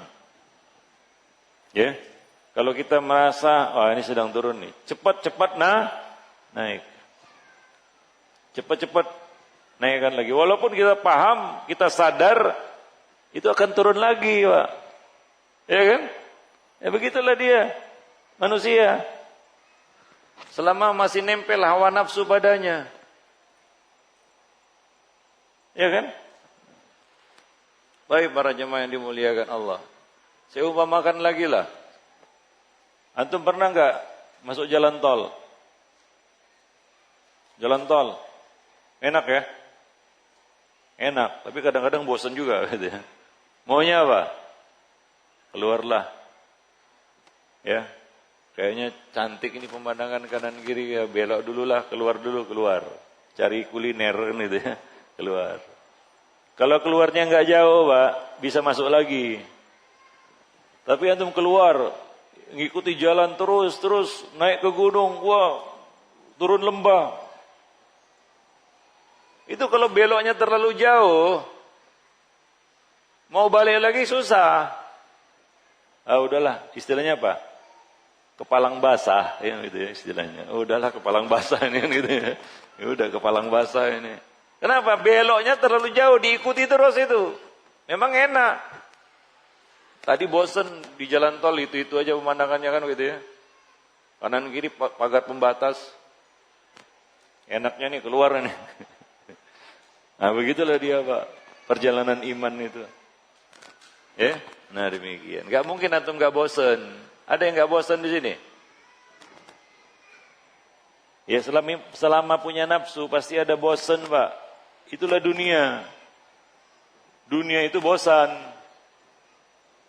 Karena dengan bosan kita bisa menikmati dunia. Kalau gak ada bosan gimana kita bisa menikmati dunia? Antum suka jengkol? Suka enggak? Siapa yang suka jengkol? Makan jengkol terus, bosan enggak? Bosan. Ada masanya kita apa? Enggak makan jengkol dulu lah kan itu ya. Supaya antum bisa menikmati makan jengkol lagi nanti. Ya kan? Iya ada bosan. Nanti di sorga enggak ada bosan. Enggak ada. Atau nggak bisa bayangkan itu mencicipi nikmat tanpa bosan. Makanya nikmat surga itu nggak kebayang. Kenapa? Nggak ada bosannya. Itu kan nggak bisa kita analogikan dengan nikmat dunia. Betul ya? Seperti tadi. Para jemaah yang dimuliakan Allah. Wallahu a'lam bishawab. Godaan setan menyangkut poin keempat Ustaz. Iya. musuh hati. Godaan setan adalah siklus yang tidak akan berhenti dalam hidup. Iyalah. Itu pertempurannya, finalnya itu sakaratul maut, Pak. Itu partai puncak itu. Ketika orang akan menghadapi kematian, itu adalah partai final. Penentuan siapa menang, siapa kalah. Jadi pertempuran kita melawan setan, makin ke ujung, itu makin sengit. Bukan makin melemah. Ya. Kalau kita sudah masuk kepada fase itu, kita sudah masuk final itu. Bagi setan itu final. Gak mungkin dia akan turunkan pemain cadangan. Jangan berharap. Karena dia juga mau menang. Dia akan kirim siapa? Pemain-pemain topnya. Ya. Iya, begitulah setan, iblis mengirim pasukannya kepada anak Adam yang menghadapi kematian. Bukan tambah kendor, Pak. Makin ketat. Gak dikasih kendor. Para jemaah yang dimuliakan Allah. Nah, itulah dia yang akan terjadi sampai mati. Karena kalau sudah mati sudah selesai urusannya.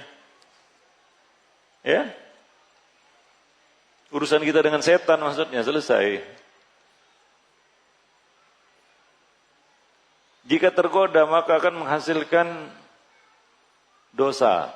Jika tidak tergoda maka tidak jatuh dalam dosa.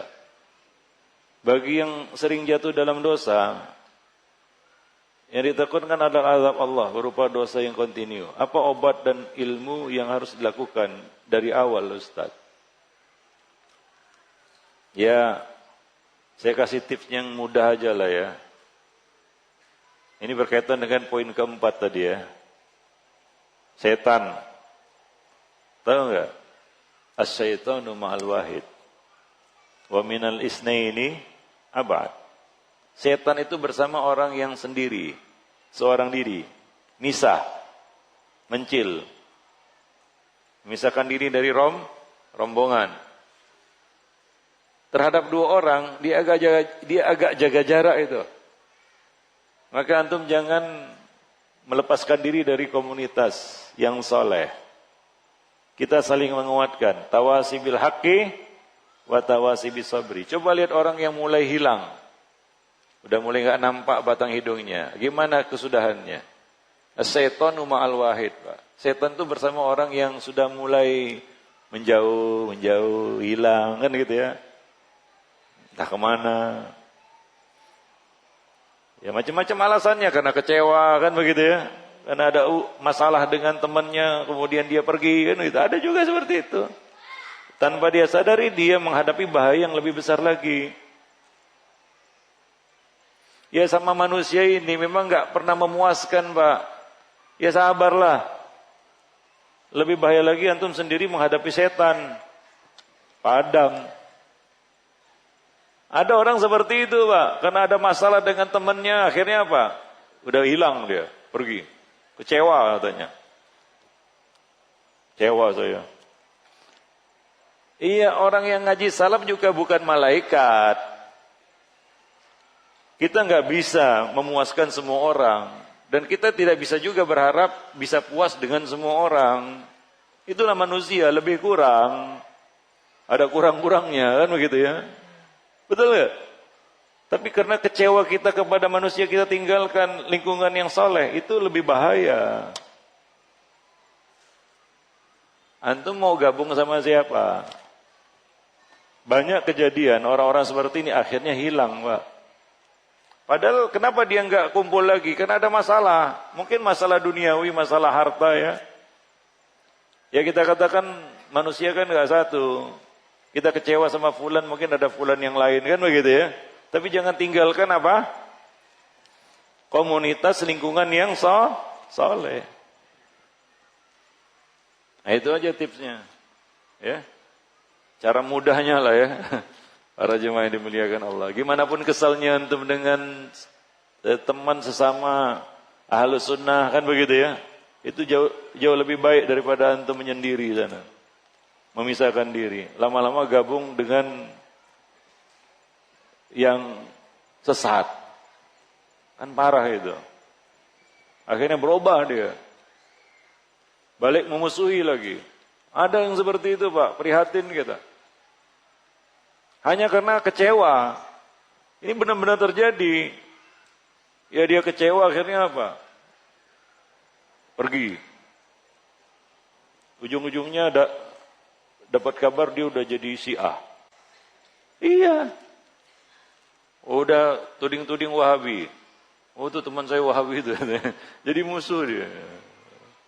Gara-gara apa? Masalahnya awalnya ternyata apa? Masalah harta. Ya memang salah teman itu. Tapi jauh lebih baiklah daripada kita meninggalkan lingkungan yang saleh itu. Ingat, kita nggak bisa mencari ridho manusia. Kata Imam Syafi'i, ridhon nas ghayatun la tudrak. Ya, kepuasan manusia itu adalah tujuan yang nggak akan bisa tercapai. Ya kita sama-sama kecewa lah. Antum kecewa sama orang lain juga kecewa sama antum juga sebenarnya. Cuma dia nggak ngomong aja. Jangan gara-gara itu antum nggak taklim lagi. Udah pindah server, pindah server itu. Kacau. Taib itu dia. Soalnya ini yang terjadi di lapangan, Pak. Apa yang saya omongkan ini, itu yang terjadi di lapangan. Wah, ini ada yang bertanya, tips dan trik. Bagaimana usaha kita agar memiliki hati pemenang? Bukan tidak menjadi hati pecundang. Ya, para jemaah yang dimuliakan Allah, pertempuran melawan setan adalah pertempuran yang melelahkan. Ya. Bayangkan ini tadi finalnya sampai mati, Pak. Ya, maka antum jangan kehabisan amunisi. Ya, jangan sampai kehabisan amunisi. Sudah mati gaya, kehabisan jurus. Ya, akhirnya apa? Udah pasrah aja. Maka dari itu kita perlu apa? Saling menguatkan satu sama lain. Karena menghadapi musuh kita ini enggak mudah. Dia bisa melihat kita, kita tidak bisa melihat musuh kita ini. Masalahnya manusia tidak bisa mencium baunya sendiri. Tapi orang lain dapat mencium baunya. Maka kita perlu nasihat dari orang yang tulus. Ya, para orang yang mukhlis. Para jemaah yang dimuliakan Allah. Dengan itu kita bisa menang dalam pertempuran melawan musuh kita ini. Ya. Tadi sudah saya sampaikan hadisnya. Asy-syaitanu ma'al wahid wa minal isnaini ab'ad. Ya. Semakin kuat ya kita menjalin hubungan dengan sesama orang-orang yang saleh, semakin jauh dia. Ya. Tapi semakin menjauh kita dari lingkungan yang saleh, semakin menjadi-jadi musuh kita ini. Wallahu a'lam bishawab. Baik. Silakan baca buku yang saya sebutkan tadi. Apa itu? Rahasia Kehidupan Hati. Ya misalnya ya salah satunya dengan terus menuntut ilmu, kan begitu ya. Jangan puas dengan sedikit ilmu. Sering-sering mendengarkan nasihat, terutama dari orang yang kita tahu kalau dia kasih nasihat pasti kena ini. Tapi kadang-kadang kita sengaja milih. Ini orang nggak tahu saya ini, paling-paling. Ya. Ingat ya, antum minta nasihat bukan minta ingin dipuji. Ya, ingin minta nasihat bukan ingin minta pujian.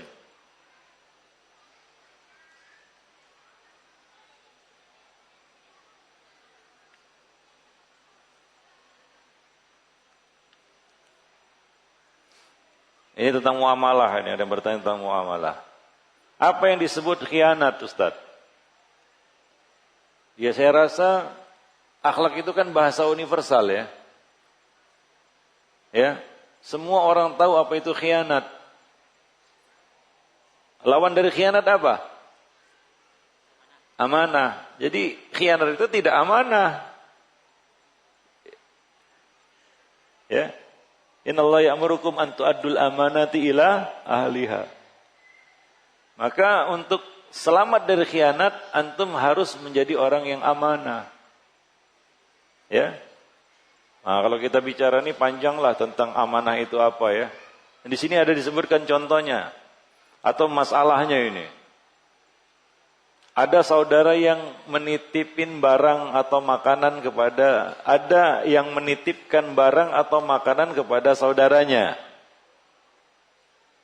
Namun diambilnya titipan itu namun tidak diberikannya kepada yang si penerima.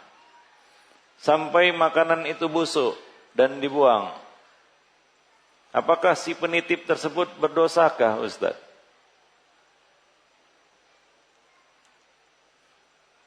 Ya ini bentuk amanah ya. Kalau kita dititipin sesuatu, sampaikan kepada apa? Pemiliknya. Jangankan barang makanan, dititipin salam aja kita harus menyampaikan. Ya.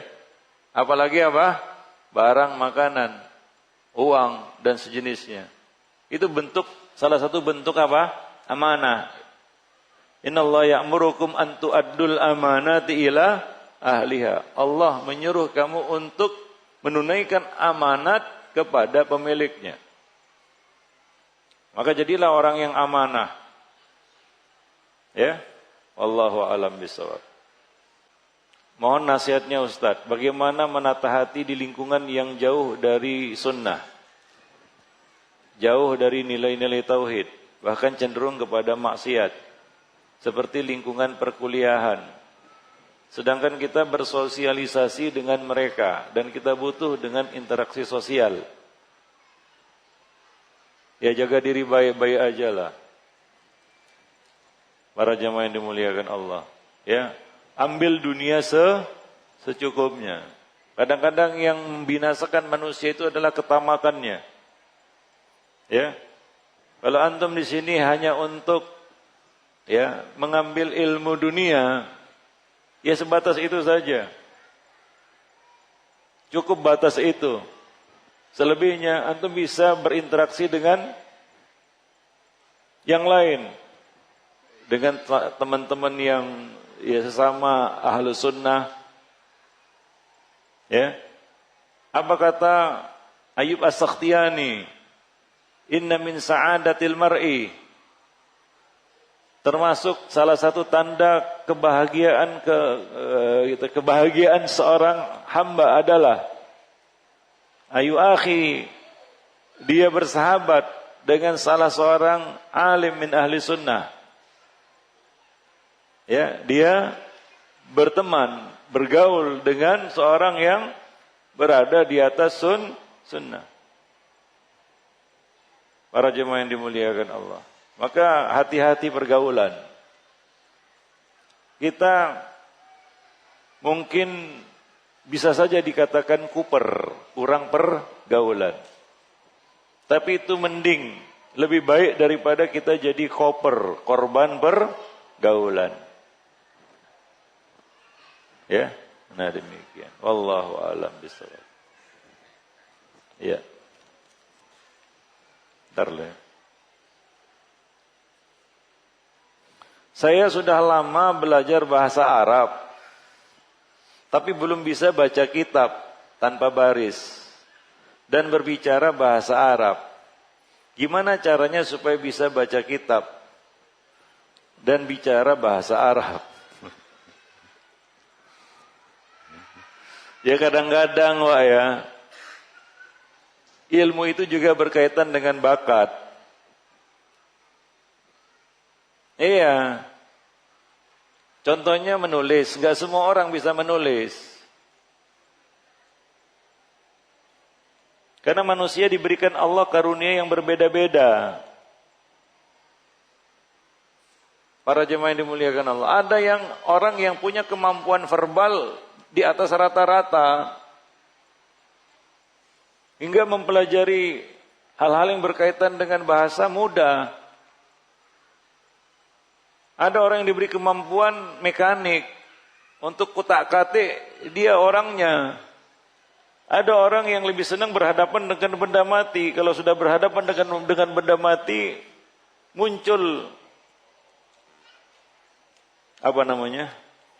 idenya. Tapi kalau sudah berhadapan dengan makhluk hidup, mati kutu dia, nggak bisa ngomong, nggak bisa apa-apa, karena dia terbiasa berhadapan dengan benda mati, bukan dengan makhluk hidup. Ya, jadi maksudnya adalah ini suatu hal yang kadang-kadang nggak bisa dipaksakan juga. Nabi itu adalah pemandu bakat yang ulung. Beliau bisa membaca bakat pada anak. Enggak semua anak Nabi perlakukan sama, karena Nabi tahu setiap anak diberi rezeki yang berbeda. Maka kewajiban orang tua dan guru adalah melihat bakat anak. Di sini di Indonesia belum ada pendidikan yang berbasis bakat. Saya katakan belum ada ya, pengetahuan saya. Padahal Nabi melakukannya itu. Suatu ketika Nabi tiba di Madinah, penduduk Madinah dihebohkan dengan seorang bocah yang bernama Zaid bin Thabit. Bocah ini sudah hafaz 19 surat Al-Quran.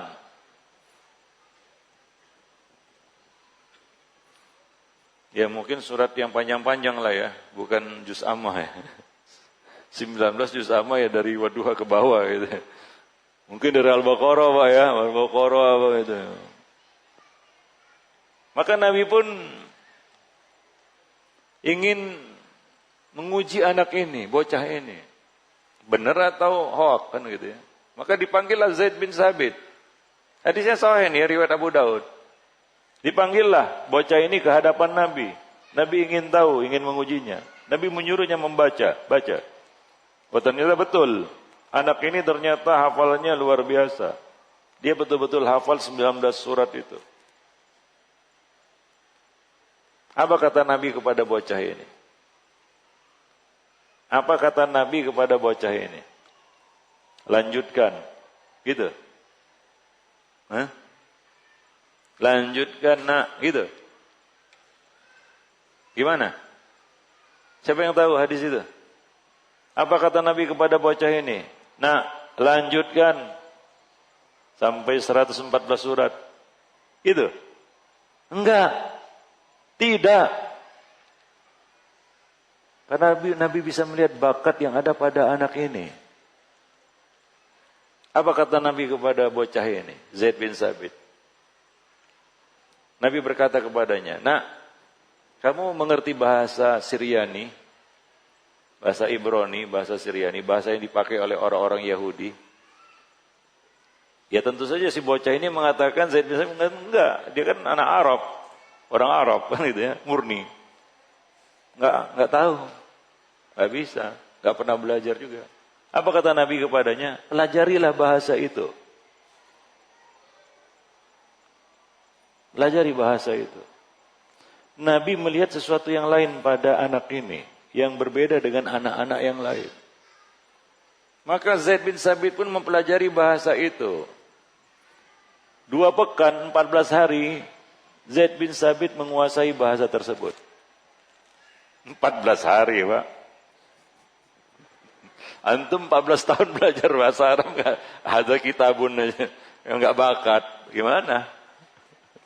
14 tahun terlalu lama, 14 bulan. Bisanya apa? Ada kitabun. Itulah akibat belajar muqaddimah melulu. Ya kan? Ini bocah belajar bahasa asing, bahasa Yahudi, 14 hari Pak. Bisa menulis dan membaca bahasa asing, bukan bahasa ibunya. Ini bicara tentang bakat. Kalau enggak bakat enggak bisa. Pasti. Kalau anak yang enggak bakat enggak bisa Pak.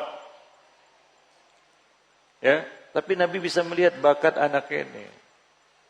Kalau kita ya pastilah tadi ya, saya sudah bisa nebak.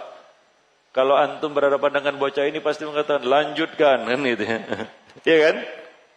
Mungkin antum tidak melihat sisi lain dari bocah ini.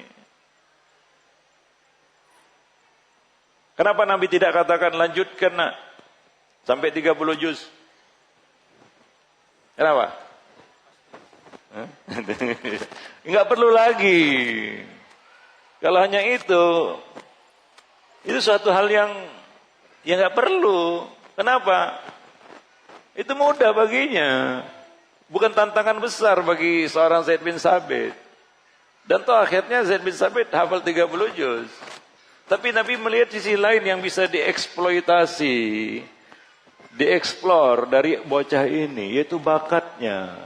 Ini gak semua orang bisa melihat itu, Pak. Maka antum sebagai orang tua, nanti pulang ke rumah, coba lihat anak antum masing-masing. Perhatikan dia, coba lihat. Antum paling mengenal anak lah, apalagi anak antum. Coba lihat, mungkin ada bakat-bakat padanya. Jangan sia-siakan itu, rugi.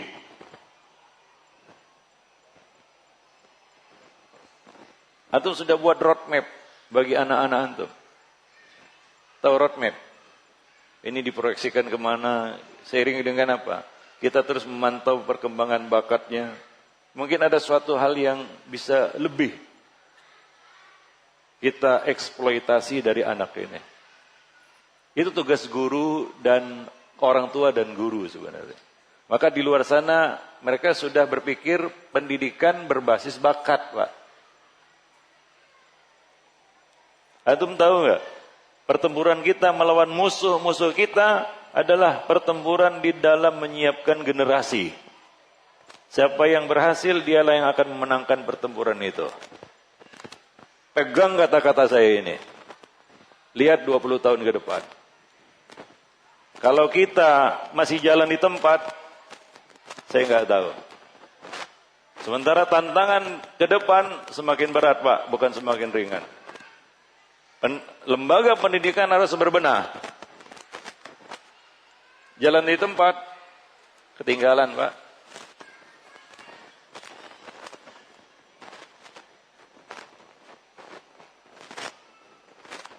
Ya. Maka jangan sia-siakan bakat anak kita. Ini kadang-kadang baru naik sedikit ekonominya udah macam-macam yang dibicarakannya. Udah enggak fokus lagi dia sama anaknya. Anak itu seperti pakaian kotor. Itu banyak orang tua sekarang memperlakukan anaknya seperti pakaian kotor. Ustaz, dia datang ke laundry, dia masukkan plastik, dilempar ke laundry itu. Dia ingin apa? Balik ke rumah pakaian itu sudah disetrika, diplastikin gitu ya, harum. Kalau masih kotor marah dia. Begitulah dia para orang tua hari ini. Menyekolahkan anaknya itu seperti bawa pakaian kotor ke laundry, Pak.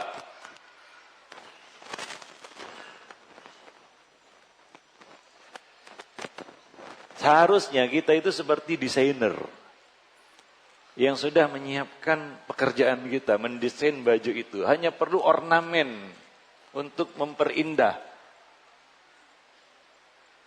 Maka dibawa ke tukang jahit. Bukan untuk buat baju enggak, tapi untuk menyempurnakan. Begitulah kita membawa anak kita ke sekolah.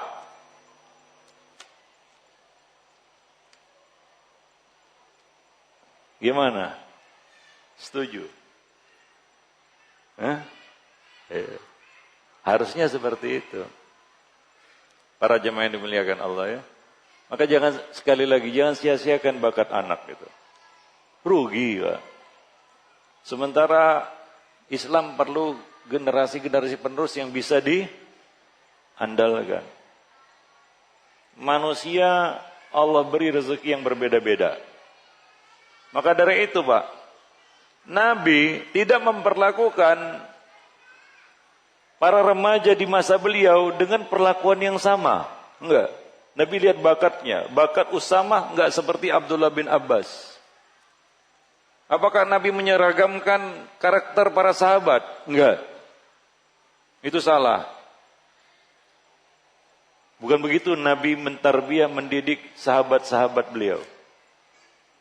Memperlakukan anak-anak dan para remaja pada masa beliau. Apa semuanya harus seperti Usama bin Zaid? Berbakat jadi panglima perang? Enggak. Apa semuanya bisa seperti Abdullah bin Abbas? Yang punya ketahanan menuntut ilmu lebih di atas rata-rata? Enggak juga, enggak bisa. Enggak semua orang punya ketahanan belajar, Pak. Ketahanan belajar itu ditentukan ya dari salah satunya apa? Kebiasaan membaca misalnya. Orang yang enggak biasa membaca, enggak punya ketahanan belajar. Ya, durabilitasnya payah. Ada anak itu bisa tamat aja syukur. Ada anak itu tamat itu bukan akhir perjalanan menuntut ilmu, awal. Saya dulu menghadapi murid-murid juga. Saya lihat ada itu anak-anak yang memang gak punya ketahanan belajar. Udah mati. Mati kreasi, mati ide. Udahlah mentok di situ aja udah. Ada yang bisa berkembang terus. Saya punya murid-murid, Pak. Ada yang udah jadi juga. Maksudnya, ya udah pasti udah tahu ya. Ada yang mentok udah. Karena saya paham, tidak semua orang punya ketahanan belajar yang sama. Nah seperti ini, kalau antum mengeluhkan udah lama belajar bahasa Arab, belum bisa baca kitab, ya jangan-jangan bukan di situ bakat antum. Ya, demikian. Wallahu a'lam bishawab. Jangan salahkan bahasa Arabnya. Susah belajar bahasa Arab. Ya bagi kita, bagi orang lain mudah. Ya kan? Iya. Para jemaah yang dimuliakan Allah. Wallahu a'lam. Ya kalau kita bicara bahasa Arab kan luas. Antum kalau mau belajar bahasa Arab, apa tujuan antum? Untuk tafakuh fiddin. Ini perlu kesabaran, waktu yang panjang, plus kemampuan akal di atas rata-rata. Termasuk kemampuan hafalan dan lain sebagainya. Kalau pas-pasan, saya nggak yakin. Terus terang. Tapi kalau antum belajar bahasa hanya bisa untuk bisa ngomong saja, supir di Saudi juga bisa ngomong Arab, Pak. Ya, Ustaz ya. Iya. Lebih ligat lagi dia kata orang Medan, ligat itu bahasa Arabnya. Bicara sama bosnya den-den aja. Kalau hanya untuk itu, ya antum nggak usah bersusah payah harus mendalami bahasa Arab sampai kaidah-kaidahnya. Itu rumit itu. Supir nggak akan bisa. Yakin saya. Ya. Kelas supir nggak bisa. Tapi kalau hanya bisa ngomong, kelas supir bisa, Pak. Masa antum kalah sama supir? Supir bus lagi. Ya, Allahu a'lam bishawab. Nah, ya. Ya. Ya, ya, Pak. Ya. Yang pertama, ya enggak perlu diucapkan juga niat itu, Pak ya. Karena enggak ada juga tuntunannya Nabi membaca niat. Niat bukan untuk dibaca juga. Yang kedua, imam ditunjuk memang untuk diikuti. Maka nggak boleh mendahului imam. Ya, ada ancaman. Ancamannya apa? Siapa tahu ancamannya? Iya. Tapi gimana yang dilarang itu? Yaitu mendahuluinya. Nabi mengatakan idza kabbara fa kabbiru. Jika dia bertakbir, maka bertakbirlah kamu. Ketika imam sudah mengucapkan Allahu Akbar, maka mulailah Allahu Akbar. Para jemaah yang dimuliakan Allah, ya. Jika dia mengucapkan waladdallin, selesai ya surah Al-Fatihah, ucapkanlah apa? Amin. Begitu. Ya. Baik. Ya begitulah dia. Tidak boleh kita mendahului imam. Ya, nah demikian. Ya, ya kita mau ke bandara. Saya silakan. Iya, bakat. Iya, makanya perlu kita berkoordinasi dengan yang lain, guru misalnya, ya, atau ahli misalnya. Tapi tentunya orang tua itu adalah orang yang paling mengenal anak ini. Maka saya katakan tadi, sekarang belum ada sih sekolah yang berbasis bakat, karena itu perlu SDM ya, tenaga ahli juga. Tapi minimal apa? Itu dimulai dari orang tua, karena tidak ada yang lebih mengenal anak ini selain orang tua. Ya. Nah. Ya. Waktu ya. Baik. Maaf ya. Kita cukupkan dulu sampai di sini karena udah konsentrasi. Karena penerbangannya udah di depan mata. Artinya kita ada kehabisan waktu. Subhanakallah bihamdik asyhadu an la ilaha illa anta astaghfiruka wa atubu ilaik. Assalamualaikum warahmatullahi wabarakatuh.